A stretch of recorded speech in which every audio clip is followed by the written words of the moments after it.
Estamos en el Club Estrada, en comillas, en esta serie de conversaciones con personalidades muy destacadas del mundo de la cultura.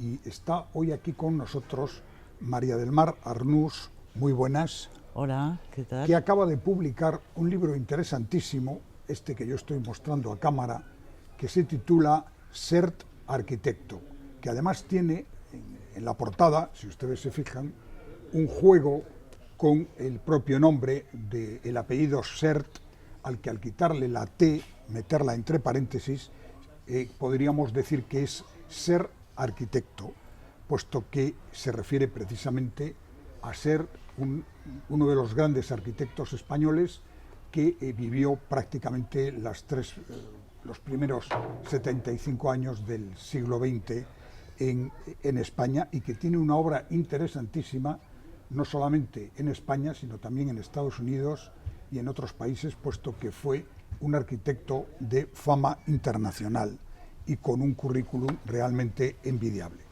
María del Mar Arnús, que es la que está hoy aquí con nosotros, es licenciada en Bellas Artes, historiadora, crítica de arte, tiene una serie de libros ya publicados, muchísimos trabajos en revistas, en prensa, y una larga trayectoria como crítica de arte, fundamentalmente, pero como digo también por sus estudios en la Universidad de Barcelona. Y para comenzar, bueno, Sert está vinculado a tu familia, puesto que María del Mar está casada con el conde de Sert, y por tanto el conde de Sert, si yo no lo tengo mal pillado, era era sobrino de este Sert arquitecto, ¿no es así? Por tanto, está en la familia. Él era el hijo, Sert arquitecto, es el hijo del conde de Sert. Exacto. Y Sert y López, y sobrino del Marqués de Comillas, o sea que está muy vinculado a Comillas. Piensa que él pasó toda su infancia y adolescencia, con todos los veraneos que en aquel tiempo eran larguísimos, en Comillas, y tenía sus amistades, y aquí es donde hizo sus primeros ensayos de arquitecto, porque en la casa de Comillas, esta donde yo vivo ahora con mi familia, pues está lleno de detalles de su arquitectura, que le reconoces a él, que empieza a ensayar, y a pesar de que es estilo vasco, pero porque su madre quería, y además los estilos regionales en ese momento era lo que estaba de moda, y sus comienzos empiezan con la arquitectura regional, o sea, la arquitectura del lugar, trabajando con la gente del lugar, incorporando cosas del lugar, ¿entiendes? Y luego también en la Costa Brava, en el Mas-Yun, para su tío el pintor, porque él era sobrino también del pintor, era quien le introdujo en el mundo del arte y de la arquitectura, también dejó su huella, o sea, él intervino muchísimo en el Mas-Yun, que sale en este libro explicado con mucho.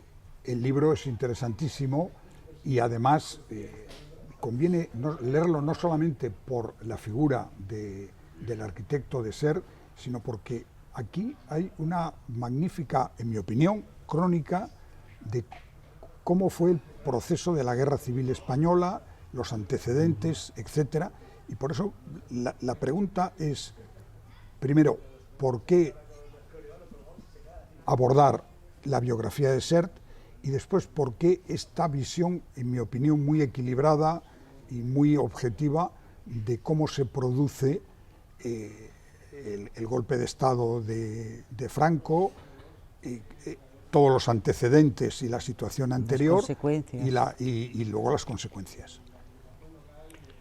Primero me preguntabas por qué abordar la figura de Sert. Que además tiene una profunda investigación detrás. Sí, por varias razones. Primero porque no existía ninguna biografía de Sert, o sea, había un vacío que había que llenar, porque es la primera biografía que se hace de Sert, cosa que nos parecía un poco extraña, ¿no? Porque ¿cómo es posible que con esa proyección internacional, pues era además que había vivido 3 guerras, todo el convulso siglo XX lo había vivido a fondo, muy implicado políticamente y socialmente con su arquitectura, pues cómo es que posible que no hubiera nada. Y después, pues claro, yo le conocía a él, o sea que yo tenía anécdotas de él, yo sabía cómo era, yo había vivido en sus casas, tanto en la de Cambridge como la de Ibiza, o sea, sabía cómo se vivía en sus casas, ¿no? Bueno, Entonces, tú aquí en el libro, ¿sí? Y voy a leer textualmente esta página, porque tú dices aquí, para historiar la biografía de Joseph-Louis Sert, me he remitido a sus obras más paradigmáticas. Eso sí. Las he visto con una nueva mirada, a sus escritos, a su correspondencia, a los datos, a los hechos, a sus dichos en petit comité y al testimonio de sus amigos, de sus colegas, de estudiosos y de la familia de la que formo parte, de la que tú formas parte. Exacto. Esta Claro. es la esencia del porqué. Exacto, sí. Exacto, ahí está dicho. El proceso de documentación y de investigación, ¿cómo ha sido? Bueno, pues ha sido muy interesante porque, claro, me he tenido que desplazar a Harvard porque él dejó todo su archivo en Harvard. Piensa que él al final se sentía casi más americano. Fue allí donde le reconocieron, donde hizo casi todo su trabajo. A pesar de que, claro, hay que saber contar, tenía todo el background de todo lo que había hecho antes del exilio y ser represaliado por el franquismo, porque él estuvo muy implicado, él fue represaliado y no pudo, tuvo que pagar una multa bastante considerable para la época y no pudo ejercer. Bueno, en efecto, él cuando la Guerra Civil Española está ya prácticamente a punto de terminar, él estaba destinado, si no me equivoco, como diplomático en París. Él tenía, sí, de ahí se marcha a Estados Unidos. Sí, él tenía el pasaporte diplomático porque como él había sido el comisario del pabellón, el pabellón de la República piensa que fue el sumum de toda su arquitectura de su primera época, donde están toda la lección de Le Corbusier, porque Le Corbusier es muy importante. Él tiene unos maestros fantásticos que son Le Corbusier, tiene a Miró, que son un poco mayores que él, tiene a Calder, un poco mayor, Calder, tiene a Mondrian. Que precisamente hay una magnífica exposición ahora sí, en Santander, en el Centro Botín. Exacto, y me han pedido que haga una pequeña relación de la íntima amistad entre los dos. Bueno, aquí en este libro hay una cosa que también yo creo que es una gran aportación, que son muchas imágenes, fotografías, planos de la obra de Sert. Y entre ellas hay en efecto una fotografía de Sert con un juego de ajedrez hecho por Calder. ¿Cómo ha sido esa historia? Sí. Bueno, es que Calder yo le conocí al final de su vida, llegaba Calder y era como llegaba el gigante, ¿no? Un hombre tan extrovertido, tan animado, como se reían juntos los dos, el sentido del humor que tenía, le sacaban punta a todo. Entonces fueron verdaderamente muy amigos y le regaló mucha obra. Le regaló, precisamente porque Sert era muy aficionado al ajedrez, jugaba mucho con Mondrian también. Y le regaló este juego que ahora se encuentra en los museos de Harvard, porque él dejó toda su colección de arte, la dejó a los museos de Harvard también. Bueno, hay también una relación, además en aquel momento curiosa, llamativa, con la isla de Ibiza, claro, donde Sert pasó mucho tiempo y donde además dejó huella con sus diseños arquitectónicos. ¿Cómo fue esa etapa ibicenca de Sert? Pues mira, él descubre... Perdona, estamos hablando, ahora Ibiza está muy de moda, pero en aquella época era una isla casi remota. Remota, se encuentra con el paisaje ese que paisaje intocable, porque claro, estaba absolutamente anclado en su pasado, no se había tocado nada, todo estaba intacto, era como una comunidad tan cohesionada y entonces claro, se quedan con ese paisaje es un viaje que hacen con todos sus amigos, sus compañeros del GATPAC, del grupo de arquitectos que forman a principios de nada más terminar la carrera. Entonces les han hablado de Ibiza, porque ya la Costa Brava ya empezaba a deteriorarse, ya empezaban a surgir pequeñas urbanizaciones, bueno, todo lo que ya sabemos, ¿no? Empezaba allí, entonces hay que conocer a Ibiza. Entonces se quedan pasmados porque además Ibiza coincide con los parámetros que ellos estaban estudiando con la arquitectura de la Bauhaus, que solamente eran los cubos superpuestos, todo encalado de blanco, situado conforme a un entorno que había que preservar, o sea que estaba todo totalmente intacto, ¿no? Con un modo de vida además muy austero, muy sobrio, con lo elemental, lo básico, que él siempre hablaba de lo básico para vivir, ¿no? Porque era un personaje muy austero. Bueno, y además, antes lo hemos tocado de una manera un poco tangencial, su relación con los artistas más importantes de la época, desde, por supuesto, Miró, Dalí, Picasso, Mondrian, etcétera, etcétera. ¿Cómo fue esa relación con estos artistas de diferentes estilos y diferentes géneros? Bueno, con Dalí se las tenían, porque claro, Dalí piensa que no firmó el manifiesto que firmaron todos los artistas en contra del nazismo. Entonces ya esto le empezaron a apartar, ¿no? Y luego quiso participar en el pabellón de la República y le dijeron que no, que se fuera con los fascistas, ¿sabes? En esa época, porque venía también de Italia, volvía de Italia, donde había sido recibido por todos los movimientos. Los jerarcas de Mussolini, etcétera. Sí. Entonces, precisamente me encontré en Harvard, que fue una sorpresa, es esta postal de Dalí pidiéndole que le había dicho Miravitlles, que era el comisario por parte de la Generalitat, que iba a participar. Claro, Picasso, Miró, todos sus compatriotas, todos los catalanes, Juli González, todos se habían formado en Barcelona. Formaban todo un núcleo muy cohesionado, y entonces, ¿cómo es posible que a mí me hayáis rechazado?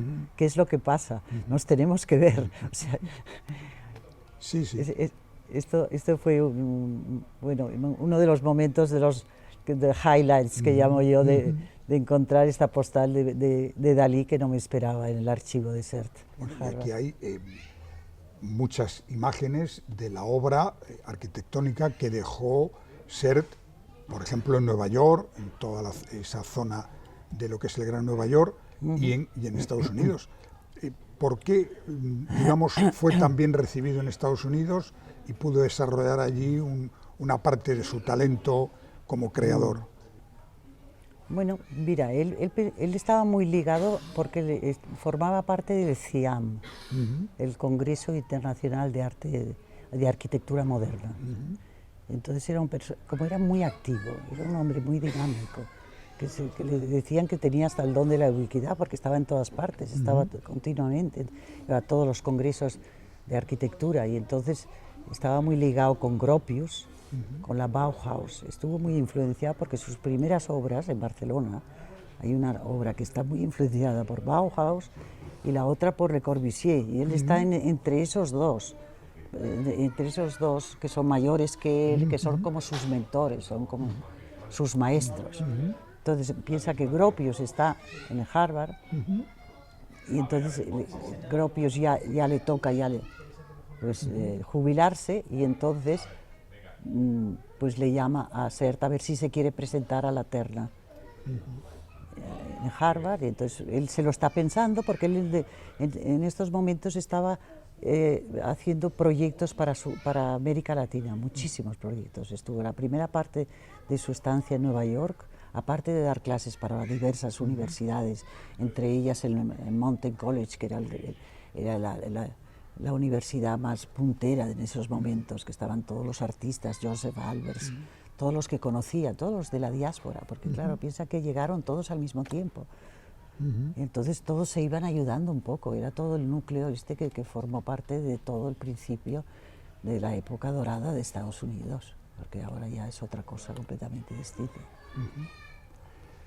Entonces es cuando forma parte de Harvard y él entra a formar parte, crea una cátedra de diseño urbano, que hasta entonces no existía, ligando el urbanismo con la arquitectura y el arte, que son sus tres patas de su digamos, su arte, como artista. Bueno, aquí hay dos referencias, yo creo que singulares y que convendría que nos las comentaras. Sí. Una, en efecto, al pabellón de la Exposición Universal, claro, en París, sí, y otro al edificio de la Embajada Española en Bagdad, sí, que ahora parece que está abandonado y que quizás convendría hablar sobre él, a ver si es posible que las autoridades españolas se preocupen en recuperar un edificio que, además de ser propiedad de todos los españoles, es un referente en la obra arquitectónica de SERT. Sí. De entrada convendría que lo calificasen por la UNESCO como Patrimonio de la Humanidad. Claro, para que esté protegido. Para que esté protegido. Y segundo, es un edificio que no es muy conocido en estos momentos en Bagdad, porque ha sido muy maltratado, porque casi tuvo muy pocos años de vida, porque enseguida vino la revolución. Entonces ha servido como de todo, o sea, desde almacén hasta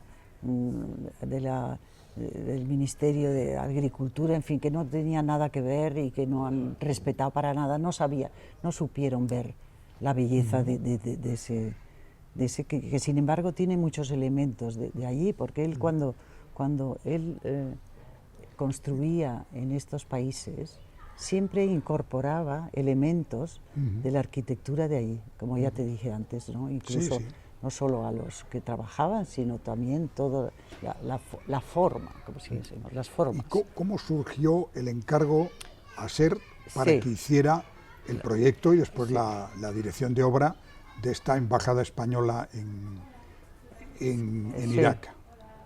Como esta embajada es el último proyecto que hace con cuando él llega a Estados Unidos, él forma su despacho que se llama ahora no me sale el nombre, ¿cómo se llama? Su estudio de arquitectura, junto con otro compañero suyo que también formaba parte de todo el equipo de la Bauhaus, los herederos del CIAM, todos estos. Entonces forman este estudio, ¿cómo se llama? Bueno, es igual, ya me saldrá en otro momento. Total, ya está en el libro. Y a ellos les encargan... Pero allí les encarga, forman parte del proyecto de Roosevelt, de que hay que invertir en Sudamérica, y que la arquitectura es un buen elemento para introducir, y el urbanismo, sobre todo, planificar las ciudades nuevas, ciudades que además muy cerca de las minas o de focos muy importantes, como son en Brasil, la ciudad de los motores. Es un proyecto muy importante, y estos proyectos... Eso es en Brasil, ¿no? Eso es en Brasil, que influye incluso cuando Oscar Niemeyer va a hacer Brasilia, le influye, o sea, y además se expone en el MoMA este proyecto, o sea que este proyecto es un poco, forma parte, digamos, de toda la trayectoria de SERT, es un puntal. Y entonces el final de toda esta etapa, que trabaja en Venezuela, trabaja en Colombia, trabaja en Perú, en Brasil, como ya te dije, en Cuba también, y acaba con la embajada de Estados Unidos en Bagdad. Y esta es como una etapa que se cierra ya, porque ya le llaman desde Harvard, en fin, justo cuando le llaman en Harvard está terminando lo de Bagdad, o sea que lo conlleva una cosa con la otra, porque él siempre guarda, a pesar de ser decano, él por las tardes tiene su despacho, o sea, y trabaja con su despacho y trabaja muchísimo, hace muchísimas obras. Y desde allí pues le encargan lo que tú dices, la última obra que es como su testamento, que es la Roosevelt Island, o sea, hace un complejo muy importante, que se pude ver porque fui a visitarlo, no lo conocía, y el de Yonkers también, son dos proyectos que son como un poco el testamento de Sert, el final de una etapa de todo un recorrido de arquitectura social comprometida con los más desfavorecidos, porque piensa que él tenía una conciencia muy arraigada de que había que dar, lo primero era dar techo, era a toda esta gente que llegaba desde los emigrantes, en fin, un poco el problema que sigue habiendo ahora, o sea que está de lo más actual, porque pues sí. En estos momentos también lo que hace falta es arquitectura social.